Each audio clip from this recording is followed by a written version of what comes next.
Welcome to After Village Kitchen, the home of traditional African delicacies.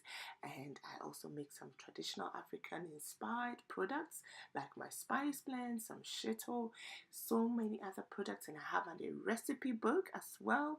So go to www.aftervillagekitchen.com, the shop page, and you can shop all you want.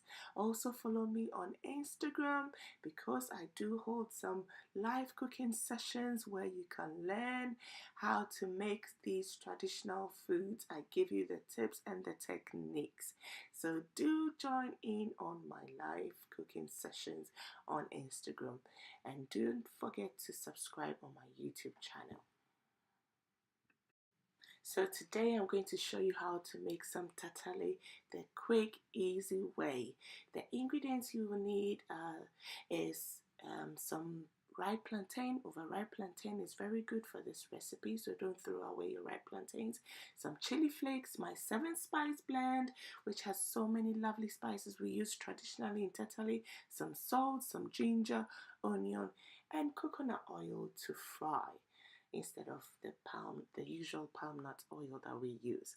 So get your plantains in your bowl and just mash it with your masher, or use your sinker to mash it, whichever way is easier. Okay, if you can double this recipe, so just double or triple, or you know how many plantains you're using, just double the ingredients as I have given you, right?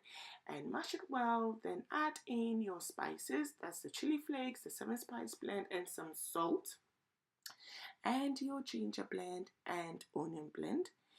And you have to add in some flour to help it to bind nicely.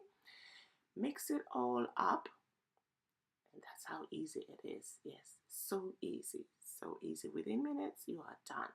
Then you start frying this by heating up some coconut oil. I am going to use coconut oil instead of the traditional palm nut oil.